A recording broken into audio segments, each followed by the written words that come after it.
Nutrition for Food Service and Culinary Professionals, Chapter 7. Today we're covering minerals and water. Many minerals exist in nature. 15 of them are considered essential nutrients that must be obtained from food. Unlike vitamins that we talked about on the last chapter, minerals are inorganic substances with no carbon molecules in their chemical structure. They are essential for good health. They originate in the earth and cannot be produced by living organisms. Most minerals in the diet come directly from plants or indirectly from animal sources that have eaten plants. Minerals are also found in water. While all nutrients have important functions, many are easily obtained by diets that most people eat. When a goal is providing healthy foods, increased focus on foods that provide the nutrients most likely to be lacking is a good strategy.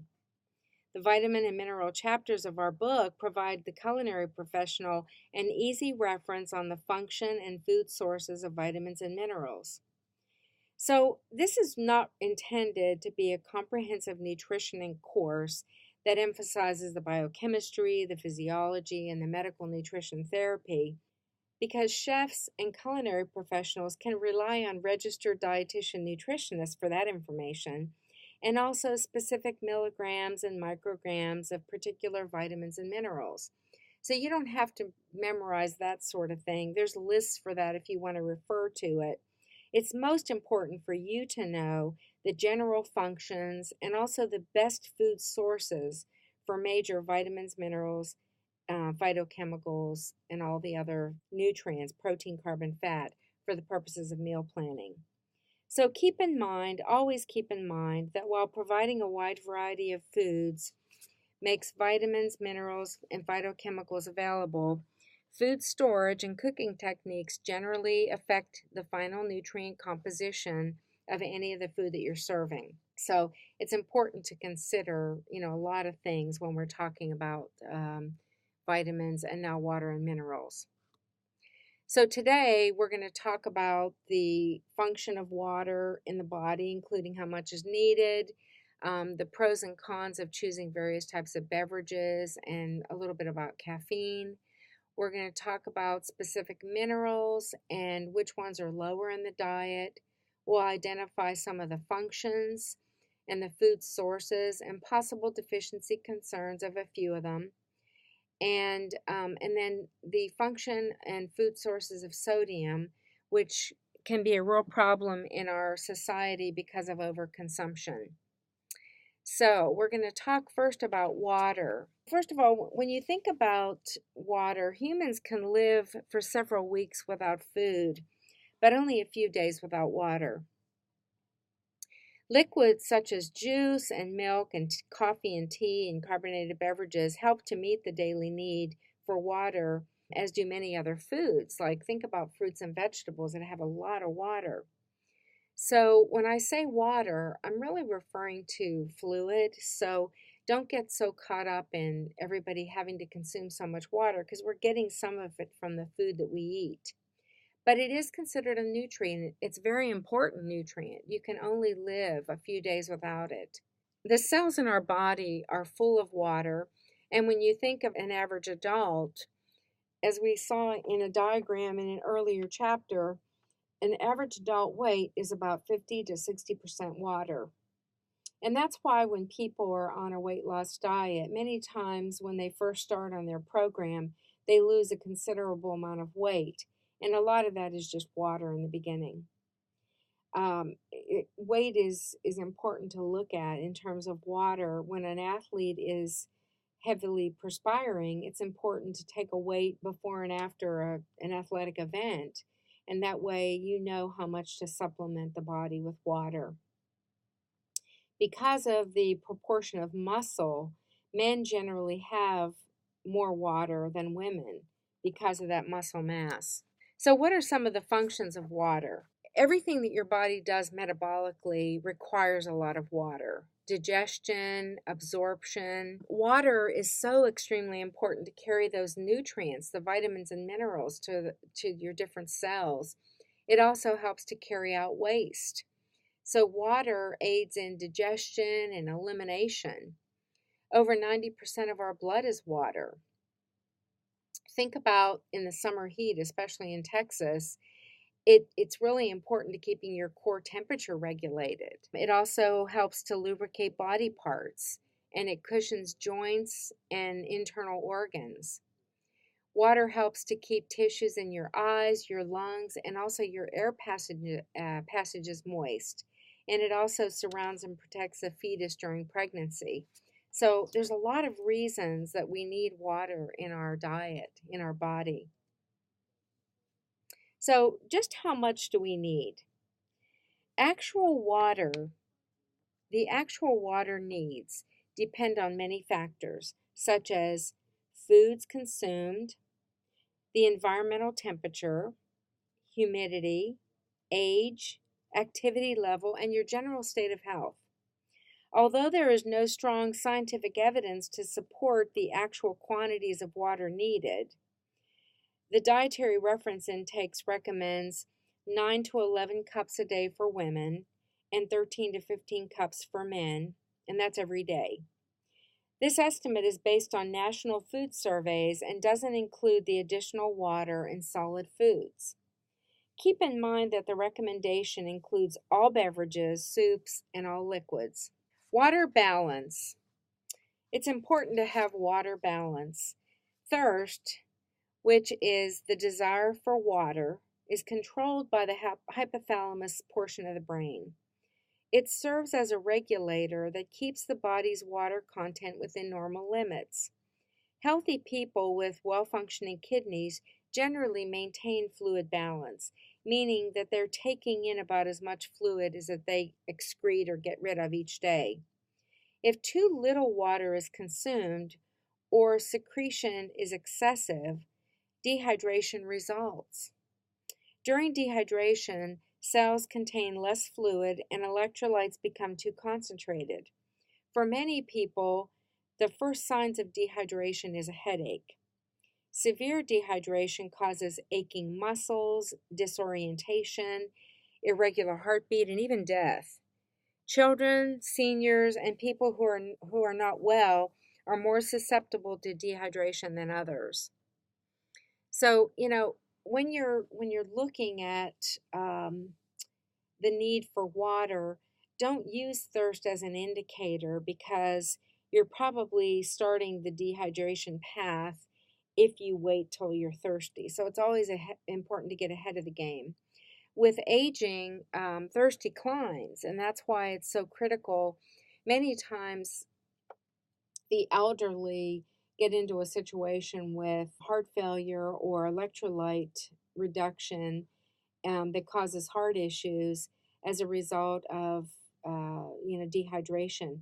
It could be for children and adults. It could be a problem with diarrhea. Diarrhea can cause dehydration as well. Our body gets rid of fluid through our kidneys. Generally, 4 to 6 cups of urine are excreted every day. We get rid of water through our skin, evaporation on the skin. And that's whether you're sweating or not. When you're heavily perspiring, generally you'll feel, when it dries, you'll feel the salt crystals on your skin. But you're evaporating, fluid even when you're not heavily perspiring. You probably don't even think about it, but your lungs release, the air is released from your lungs. It also contains, water. So we're getting rid of a lot of water every day, and that's why it's important to replenish that water. The Food and Drug Administration has published standard definitions for different types of bottled water to promote honesty and fair dealing in the marketplace. The Code of Federal Regulations includes standards of identity, which are regulations that define different types of bottled water and have quality regulations that establish allowable levels of contaminants, which could be chemical, physical, microbial, and also radiological. Some bottled water producers use municipal water as a source, filtering and removing minerals and chemicals. By FDA definition, bottled waters can contain no added ingredients except for antimicrobial agents or fluorides. Most popular brands of bottled water do not contain fluoride, which is that compound that's important for dental health.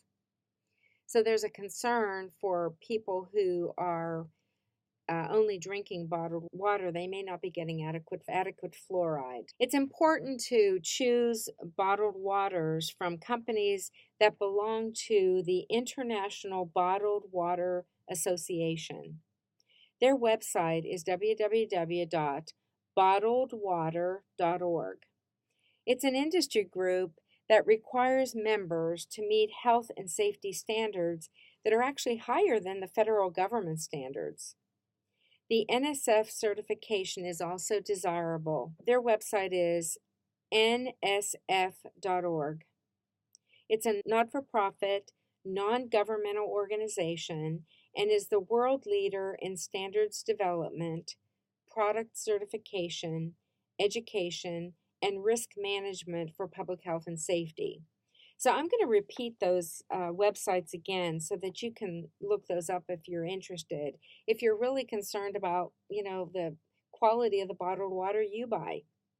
So one of them is www.bottledwater.org, bottledwater.org. The NSF is www.nsf.org. Okay, so we have all these different kinds of beverages that fall into the water category. We have our spring or artesian water, which is water from an underground aquifer that may or may not be treated. We have mineral water, that's water from underground sources that contains dissolved solids. We have purified water, which could be tap water that has been further purified. Sparkling water is, anything carbonated. Seltzer is artificially carbonated tap water. Tonic water is a carbonated soft drink in which quinine is dissolved. Tonic could be, diet or have sugar in it. Club soda is filtered and it's artificially carbonated tap water and that has mineral salts that are added. So there's a lot of different products out there. So what are, some of the pros and cons? Pros, obviously, they're very easy to use, right? I mean, it's easy to grab bottled water as opposed to drinking tap water. I think people just have gotten into the habit. I'd like to focus more on the cons because I think it's something we all need to be a little bit more aware of. Bottled waters aren't really what we call a green choice. Environmental awareness is causing some consumers and chefs to take a look at, having more tap water. Because bottled water is, number one, more expensive than tap. It uses fossil fuels for the manufacture and transport, creates a need for glass or bottle or plastic bottles, caps, and wrapping that produce additional waste, even if it's recycled. So we really need to be concerned about that and, think a little bit about becoming green when it comes to bottled water. We have such a thing called functional beverages. What are they? They are drinks that are enhanced with certain ingredients that are added to provide specific health benefits beyond general nutrition. Some of the functional benefit beverages are sport drinks, energy drinks, and then there's your enhanced teas and fruit drinks and waters that might have a little or a lot of these other ingredients added. So sport drinks. Sport drinks are designed to replace fluids that are lost during physical activity. They're not meant to be drank with your lunch or dinner or just to pop a beverage. They're a diluted mixture of carbohydrate, sodium, and potassium, which are electrolytes. They're very important to be used as an electrolyte replacement. And they're designed for people who have been vigorously exercising for at least 60 minutes at a time. Now, it's not mentioned here, but I wanted to refer to coconut water because it's one of the newer, faster growing beverages in the U.S.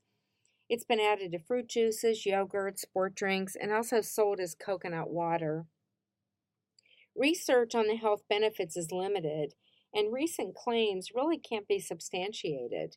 So they may contain some phytochemicals and some vitamins and minerals, and they're often marketed as a sport drink. One cup has about 46 calories that are actually less than other popular benefits, and they may have a higher sodium content, like in a cup about 252 milligrams, which is considerable. So I wanted you to be aware that it's marketed, heavily marketed, but it may not necessarily be the best choice um, in terms of electrolyte replacements. And if you're using it for just water, water may be a better choice. We also have energy drinks. Energy drinks evolved from juice bar drinks. They are intended to improve stamina and are usually high in carbs and often have caffeine and other nutrients added. They go by the name of Red Bull and Monster, and mostly they contain varying amounts of caffeine and sometimes other plant-based stimulants such as ginseng and guarana. Now, even though they're plant-based, doesn't mean they're necessarily healthy and a good option. Some contain so much caffeine that it can be very dangerous if you're mixing it with alcohol or if they're consumed by younger children. So it's out there, they're used a lot, but they're not necessarily recommended by health professionals. Enhanced drinks are another category. Those are fruit drinks, teas, coffee, and other beverages that may contain added vitamins, minerals, and phytochemicals and other substances. But when you look at them, they contain so little that you're really not getting a benefit from it. It just sells extra water. They may include quite a bit of sugar, but there are often sugar-free, versions of it that are available. Enhanced or smart drinks provide energy with stimulants, oftentimes caffeine, without impairing motor function. But there's really little scientific evidence supporting the increased performance that are tied to these products. When choosing a functional beverages, it's really important to consider things like calories. Many times these products will come in a low calorie or even a no calorie version. Many times they have a sweetener and they use added sugar, but many times they might use non-sugar sweeteners. A lot of times they'll advertise the fact that they use juice in the product or added juice in the product. It's important to look at the percentage because many times it might be the equivalent of a teaspoon, but they're adding juice to make it look like a beneficial beverage. So the bottom line here is, isn't it better to just think about eating whole food, such as fruits and vegetables and whole grains, to get all those extra phytochemicals and antioxidants? When you drink products that are enhanced with some of these other products, it's really a mechanism for food companies to sell more water as opposed to really benefiting the consumer in a healthy way. So you're always better off eating whole food. So what about caffeine? We mentioned that for a minute. You can answer the questions, what you think is true. Tea has more caffeine than coffee, true or false? Brewed coffee has more caffeine than instant. Some non-prescription drugs contain caffeine. Caffeine is a nervous system stimulant. Withdrawing from regular caffeine can cause physical symptoms. I think you know the answer to all of these. But caffeine, what is it? It's actually a naturally occurring stimulant, and it's found in plants such as coffee beans, tea leaf, cola nut, and also cocoa beans. A moderate use is fine, and moderate is defined as up to 400 milligrams or about 4 cups a day. And what I mean by a cup is an 8-ounce cup, not a 16-ounce mug. Caffeine stimulates the nervous and the cardiovascular system, and that's why people get the sensation of an improved mood or a decreased fatigue or increase in attentiveness. Caffeine is a chemical with powerful physiologic effects. It's present in many beverages, and it's absorbed very rapidly, and its effects last anywhere from 3 to 12 hours. Caffeine has a lot of positive but also negative effects, and it really varies from person to person. Some people are just so affected by it that if they have any caffeine after lunchtime, it's gonna affect their sleep. So it's important to understand, what your tolerance is, but it's also very important to understand that it's not necessary in the diet and that it can cause, people to have a form of addiction. By addiction, I don't mean a psychological need for it so much as frequent use develops a tolerance, which means that it's really important for you to continue to have it. And when you don't, it can, create problems with nervousness, anxiety, the need for wanting more. So, it's not one of those things that's really needed, and it can cause a lot of problems if you're not getting it. It's not one of the things that a health professional would definitely recommend. Moderate use of caffeine, again, like 4 cups a day, is fine, but some population groups like pregnant women in general, may not benefit from extra consumption of caffeine. So, like anything,